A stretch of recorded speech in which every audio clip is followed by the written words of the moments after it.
I could. Nah, I don't like them odds. It may be 6%, but I ain't going with it. Oh hell, let's just own him. Sonic Blade! Oh, sword, whatever. Sonic Sword. My one's prettier! A shame.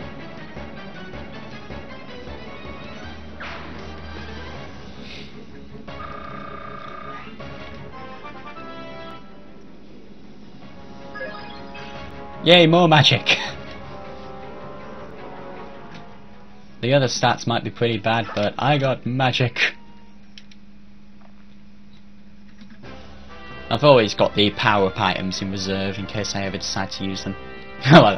We won, somehow. And it's because you did an excellent job of driving off the ravens. Yeah, if we continued to fight them, we would have suffered more casualties than this. I must extend thanks to Racing. I'm bad at this. Oh, Lord Ike, I'm pleased to see you well. You haven't been injured, have you? Princess Valencia, I'm fine, I'm unharmed. Oh, that's good. Ike, may I have a word? And if you don't mind, Princess Valencia, would you join us as well? Please join me in that building. What could it be? Let's go see. This is... Holy... Incredible, no? It's gold, all of it. Dang, must be filthy rich. There's so much it doesn't even seem real. What do we do with it? That's the spoils of war, so naturally it's ours. In that case, I'd like to borrow 50,000. Would that be alright? That's a lot of money. What are you planning on doing? It's a private matter. I apologize, Commander. You're not a child. There's no reason for me to pry. Lord, please use this gold for the mercenary company. Until now, I haven't had the resources to adequately pay them, so please. No, if I borrow the 50,000, that will be more than... You won't borrow it, you'll accept it, and in good faith. The remainder we'll give to Soren for company maintenance. Would that be alright, Princess Valencia? Yes, of course.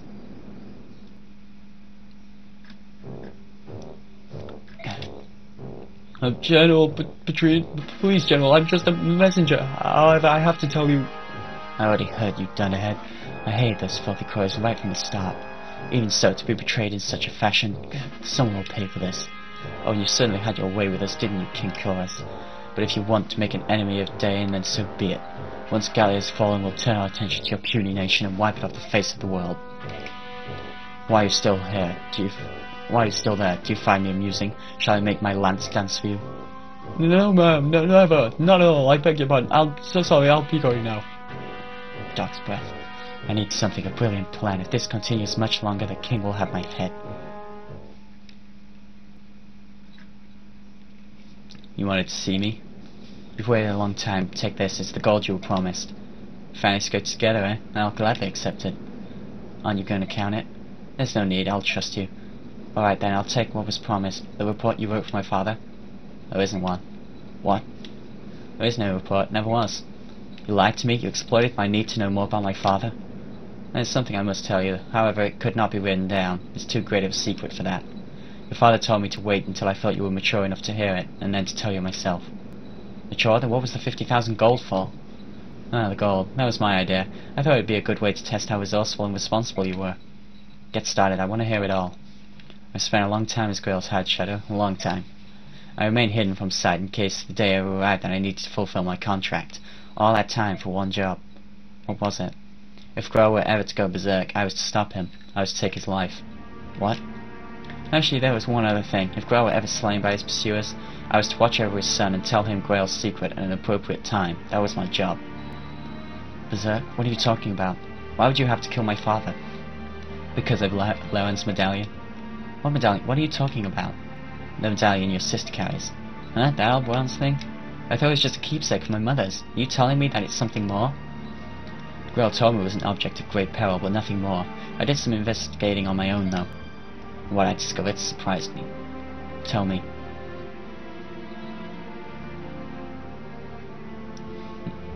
Lauren was one of the Heron clan, an ancestor of our Prince Racing, who carried with him a bronze medallion.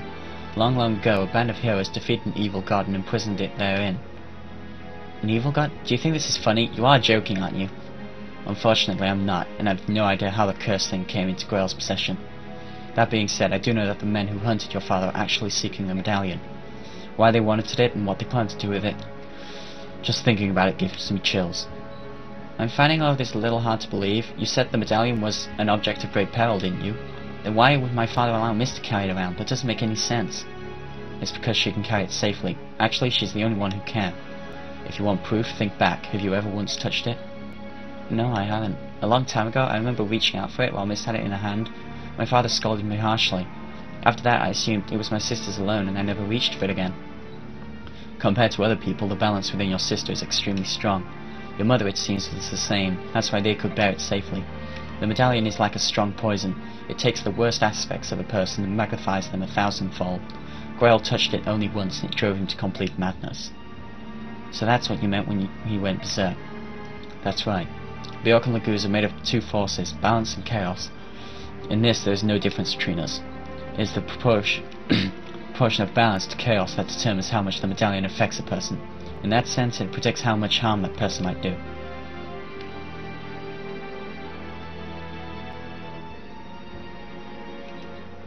Your father was one of the preeminent swordsmen of his generation. That day, after he touched the medallion, 20 soldiers had come for him, 20 highly trained killers. Your father barely broke a sweat cutting them down. Then he began attacking his neighbours, those who had taken him in, concealed his identity and called him friend. He slew them one by one until your mother rushed in, thinking only to save her husband from himself. That ain't good.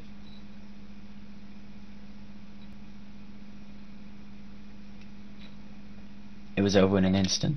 Your mother grabbed the medallion from his hand and stepped away from him. They say she smiled as he pulled his sword from her breast and forgave him as her life's blood spilled into the street. My father killed my mother? No, that can't be. It was the medallion. Its power is too great for any man, even one of your father's caliber. Me, you, if either of us touched it, I'm certain that we both would have been consumed by madness. When your father regained his senses, he tracked me down. Seems he'd heard rumours of me some time before. He said he had need of someone like me, close-mouthed, skilled, and most importantly willing to do any sort of work. Of course, after hearing what he wanted me to do, I turned him down. Grail was once a famed general. He was Sir Gawain, one of Dane's 4 riders, and I recognised him at once. There was no chance someone like me would ever be able to stop him. But you took the job anyway? Why did you change your mind? Grail had lost his wife and his grief was overpowering. To keep anything like that from happening again, he crippled himself. He slashed the tendons in his sword hand so he could never wield a sword again. I took the job only because he had become someone my skill could handle. Even then, he was still far stronger than most men. I don't know what to say.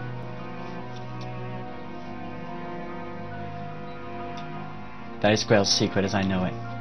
I now entrust to you the responsibility of seeing that the medallion does not fall into the wrong hands. Your sister must keep it. As my father lay dying, he told me to forget everything and live in peace. What did he mean? He didn't want you to lose yourself and go hunting for revenge, I suppose. He was killed much, much sooner than he ever expected to be. So my father's dying wish was for me to protect the medallion. If I can do that, everything will be alright. I believe so. At the very least, that must take precedent over everything else. I understand. Oh, one last thing. What is it? Do you want to hire me, in the event that you go berserk someday? If we make a deal now, you won't have to worry about it anymore. As for payment, I can take it out of the 50,000 you just gave me. What do you say? Let's hire him. He sounds trustworthy. Please. That's a wise decision, and in that case, I no longer need to conceal my true identity. Huh? That's right. Volke is class changing.